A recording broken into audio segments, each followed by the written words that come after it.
and host Walk It On podcast session. My name is Ahmad Faisal. Today's podcast is on well-being. In a world full of academic pressure and constant distractions, taking care of our mental, emotional, and physical health is more important than ever. The podcast focuses on managing stress, building confidence, and developing healthy habits that help students with their needs. Through this podcast, we aim to understand how students can take care of their mind and body, manage stress, value sleep, overcome self doubt, and develop habits that support long term success. By hearing a doctor's perspective and real life experiences, we hope this conversation helps a student realize that caring for their well being is not luxury, it is necessity. We are joined here by an alumnus named Hassan Askari, who was a passionate debater who used to bring trophies for his school. He is an instructor of competitive examination and a practicing doctor. So much variations. Thank you for being with us today. We are going to start our podcast today from a doctor's point of view. My first question to you is, what does well-being really mean? Thank you so much, Ahmad, for calling me in your program. When you ask a doctor about a well-being, that you must understand that for a doctor, well-being is a triangle. And this triangle was proposed by George Engel back in 1983. The triangle is called bio-psycho-social triangle. When a doctor talks about the well-being is divided into three independent, however, essential parts. The first part is the biological well-being. It essentially means that you are at perfect health, your eyesight is absolutely fine, you are eating healthy food, that is your biological well-being. Then comes the psychological well-being. It means that you are emotionally regulated, you have cognitive ability, or you have cognitive clarity, and you have ability to recall, you are at perfect memory. And the third thing is the social well-being. The social well-being is means that the people are able to connect with each other in the most holistic and friendly manner, and they are able to cater the needs of each other. So, as a doctor's point of view, this is the thing what connects, what makes a person fit and healthy. While preparing for this podcast, one important question came to my mind. Exams can be very stressful. How can students protect his mental health during exam time? Exams are they are very stressful, what you can say, the very stressful time. But what I think that exam stress comes from our own habits, and we need to change them. First of all, the very first thing one must realize is that you cannot be master of all. You cannot know everything that goes around you. It means that there will be times, there will be questions that you will answer very fluently, but there will be questions that you will be stuck on. So it's natural. So this stress, first of all, it's natural. The second thing is that you need to change the habits in order so that your workload is divided over time. You don't have to cram up everything on the night of exam. And the third thing is a very good sleep.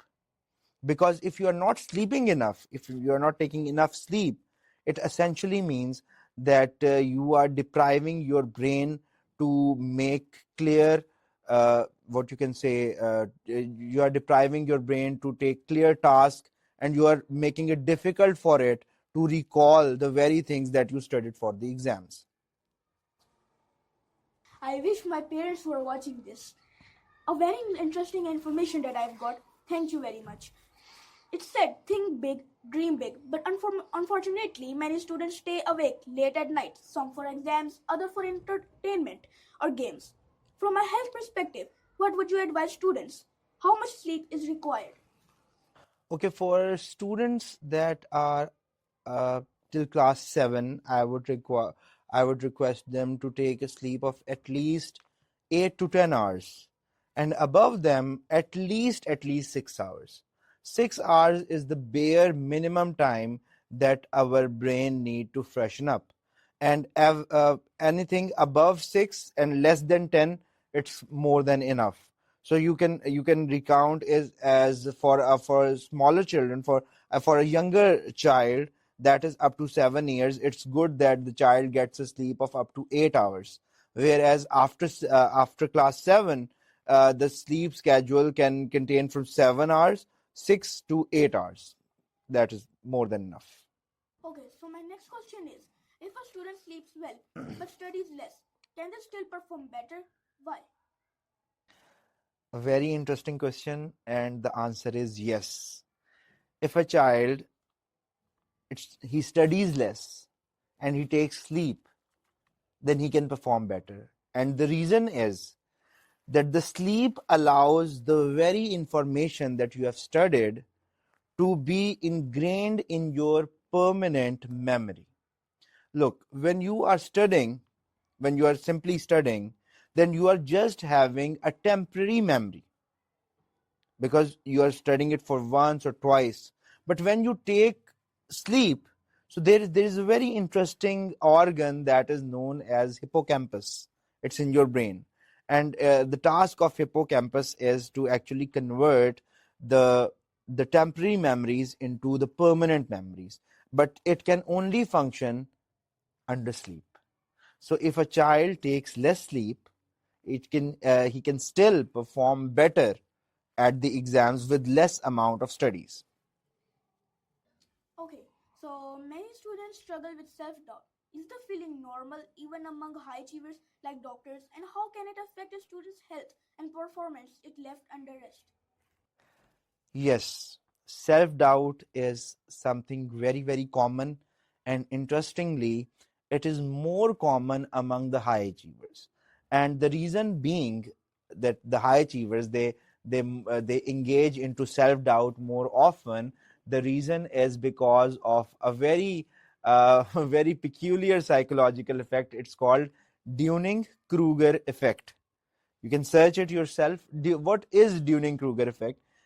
The Dunning-Kruger effect means that when you know about something and when you are good at something, when you're competent at something, the competence itself creates doubt. As I say, I would like here to quote Marcus Aurelius, and I have quoted it earlier as well, that only a fool knows everything. A philosopher cannot know everything, because he knows that while his ability to comprehend things they are finite, his ignorance would be infinite. He cannot know everything. So self doubt is very common in high achievers, and it is very, very natural. But the thing is that the self doubt should not lead to retreatism. Retreatism means that when you are doubting yourself and you leave everything behind and you say, no, I cannot do that. No, the time of the doubt is the point when you take the leap of faith. You go ahead. Am I clear? That you go ahead, and that is the time when you are going to test yourself. And the moment you are going to get a self doubt, you take the leap and you will always be victorious. And this has been my way. Okay, so our next question is, how can students distinguish between healthy self reflection and harmful self doubt? And what advice would you give to those who feel I'm not good enough despite trying their best? Okay, the best way to distinguish between harmful as or purposeful self-doubt is to understand and to realize that what is the very effect of this doubt. If this doubt allows you to propel yourself, if it allows you to pour in more effort to achieve a thing, it means it's a healthy one. But if the doubt is creating, it is generating a negative thought into yourself, it means that the doubt has allowed you that you are not going to function properly. If you are skipping your if you are escaping from your responsibilities, then it is a very unhealthy self doubt. So this is the thing. The very behavior distinguishes between what is good and what is bad. And what is good, as I told you, that it's natural, so it has to be embraced within the students as well as within the parents, because it will allow the because one word of encouragement, it will allow the child to move from a harmful self-doubt towards positive self-reflection. So that is something we must be focused upon. Here comes the advisory service question now. If students could build just 3 daily habits for well being, what should they be? Okay, what I would advise a student for 3 best habits and to become a very successful person in life in multidimensionally. So, first thing would be start small.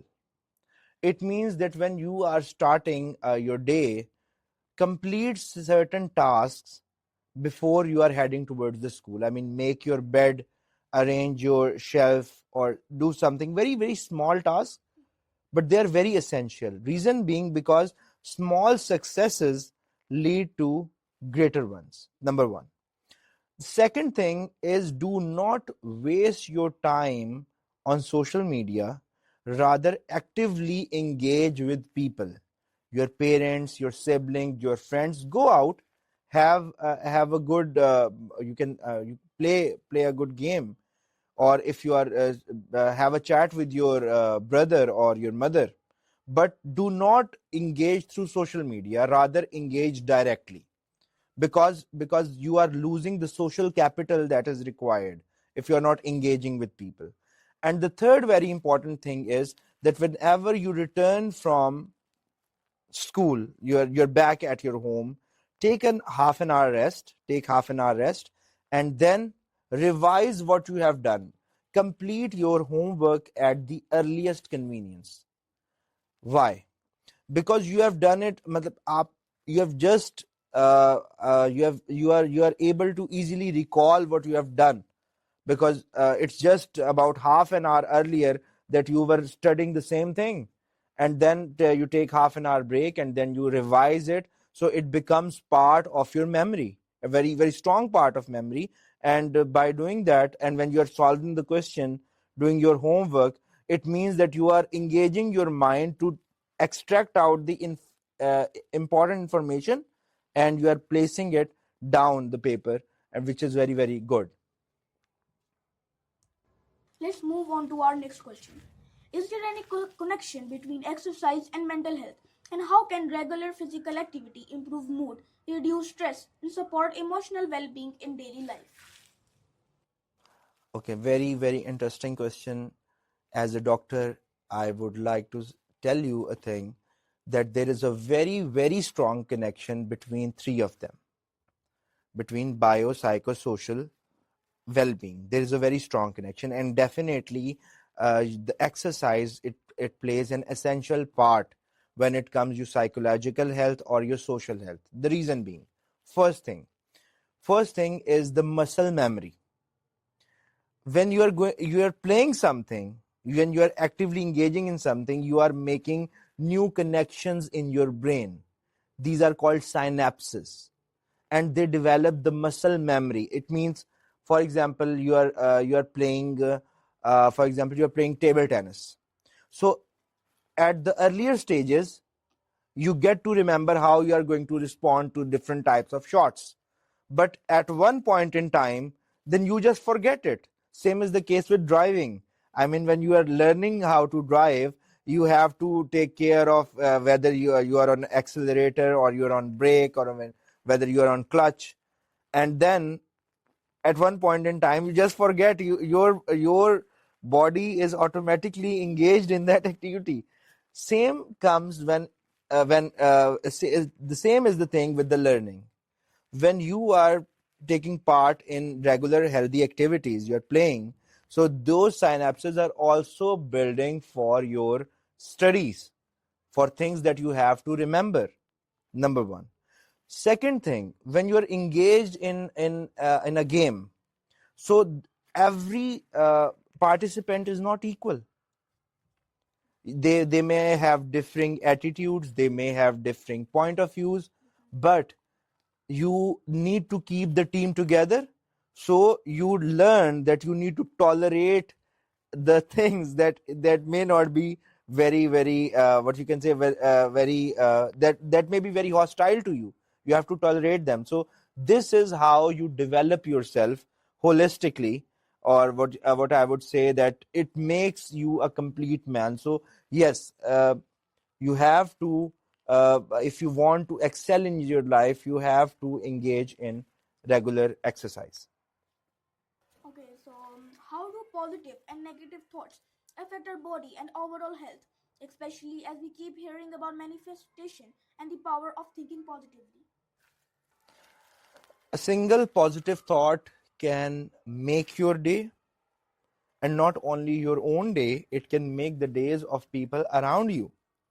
However, on the other hand, a single negative thought, or what you can say a scuffle, or what you can say an altercation with your sibling or your parents, it can not only ruin your own mood, but it can ruin the mood of everyone around you. Why? Because when we exchange our ideas, we are not only exchanging the ideas, we are exchanging the emotions. It's as simple as that, that when you see someone crying, you may not know the reason why someone is crying, but everyone would like that person to stop crying. I mean, we go there, we console that person. And that is the same thing with positive and negative thoughts. So one has to polish, and I say it more often with my students, with my patients, that the very way the God has created us, we are gifted with one positive ability, and we are challenged with one negative one, and that is known to us only, or the people who are near to us. So we have to reflect upon it, upon ourselves. We have to polish our own abilities, that one particular ability, and we have to negate, or we have to get away from that very negative thought that gets generated in ourselves. Is there any memory from your student days, perhaps a challenge or turning point that you would like to share with us? Okay, well, there are two very important memories that I hold most dear to myself. One belongs when I was in class nursery, and the other one when I was in when I was in O levels. When I was in a nursery, I was a very playful person. I did not study. I was not engaged in studies quite a lot, and I was just uh, what you can say, looping around with my cousins. And when the result was declared, I asked my father, "What position did I get?" And he told me that you got the first position. I asked him that where is my result card? And he said that I lost your result card. Okay, now that was something that was very, what you can say, it was shocking to me, that if I've got first position, how come how did he lose my result card? So when he was asleep, I snuck into the room, and I patted my arm below the pillow, and I found that my result card was there. And I opened it up, and I did not get the first position. I was at fourth. But that very thing transformed my mind. It said that, matlab, I at that very time I thought that my father, even if I am at fourth position, he told me that I am the first one. It means that I should be the first one. And that was very transformative for me. And from there onwards, till my completion of my medical career, I got gold medal throughout my life. I am a 16-year consecutive gold medalist. First thing. The second thing is when I was in O levels, the second transformation phase, when I was in O levels and I was really struggling to understand different concepts. So I was introduced to a very unique phenomena. It is called Gestalt philosophy. What is Gestalt philosophy? It is very, very simple, that a human brain is designed in such a fashion that it always takes a complete picture. For example, if I am to tell you, if I am to point at a particular object and I ask you what is that, you are going to say it's fan. No, you did not say it's wings. You did not say these are nails. there is no rotator, there is no hanger, it's a fan. Why? Because in totality, it's a fan. So we take a bigger picture and then we fit in small pictures with to understand a topic holistically. So that is the thing which helped me a lot in O levels, because the more complex the ideas are, it's easier to take the complete picture and then break it down, rather than what we commonly experience is that we take smaller picture and we try to make a bigger picture out of it, and it will not work. It never works, because this is not how the brain is wired. So what I did, that whenever I got a concept, I developed, first of all, I got the complete gist out of it. I remembered the smaller details, and then I practiced the questions there and then. What kind of questions had been asked in the past papers about that particular topic? It allowed me to consolidate my memory about a particular thing. And this is the reason why I never forget once I read something. 16 years of consecutive gold medals. I hope my parents are not watching this. We hope today's discussion reminds you that feeling stressed, tired, or uncertain does not mean you're weak. It means you're a human. Seeking balance, asking for help, and taking care of yourself are signs of strength, not failure. Now, I would like to invite our own school head, Ma'am Nayyar Naveed Qurashi. As a school leader, how do you see the well-being of students and staff impacting the overall culture and success of your school? And what steps are you taking to prioritize it? Okay, so as a school leader, what I have seen that over a period of time, well-being has become a very important matter, because well-being is all about creating a balance. Emotionally, physically, academically, their human being need to, there should be a balance. What I've seen that nowadays the challenge the students are facing is, number one, that is the academic stress, peer pressure, anxiety to do better. So this is one thing that is quite common. The second very important thing is digital overload, because there's so much technology all around. So if they have a lot of screen time, that also creates imbalance. So that is the reason that we really need to address this topic. In context of Beacon House school system, we have taken many initiatives, and we keep creating, this awareness in students that how they need to have a balanced life. Like, for example, mindfulness initiative is one of them, where we emphasize the students, even the teachers also, that they need to take some time out from their routine, like maybe early morning or at home time, and then live in the moment, because this is the time to pause in the busy schedules, when we just pause, and then after this we do some exercise where we focus on some particular things. So it helps the brain to pause, because this pause, there was a time when we kept talking about multitasking, but now the researchers show that this multitasking all the time also drains us. So we need to concentrate on one thing at one time. So that is something that we need to focus now. And in context of the staff also, what initiatives we are taking, we emphasize, like Beacon House as an organization is very well aware that the staff need to focus on their professional things during the school time, but when they go home, we understand that they have their family life also, and then they should focus on their other things, not that all the time they're just day and night they're working on school things. So because it's important for them also to have balance in their life. For parents also, I would like to say that this is our mutual duty as a community, that we are on one page. Sometimes we emphasize so much on academics for our students. Like I have seen as a school leader, for even very young children who are in KG class or in nursery class, sometimes they say that yes, my child goes to tuition. Sometimes the mothers say, I give 1 hour to my child at home on daily basis. And I always tell them that let them live their childhood, because whatever they are doing in the school is enough for them.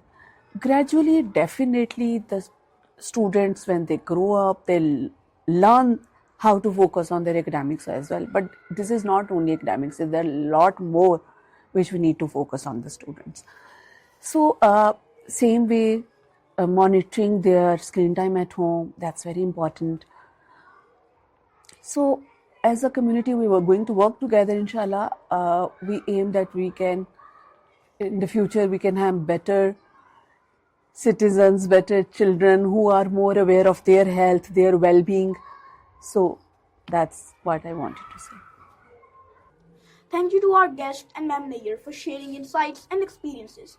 And thank you to our listeners for tuning in. Remember, your well being matters, and taking care of yourself is the first step towards lasting success.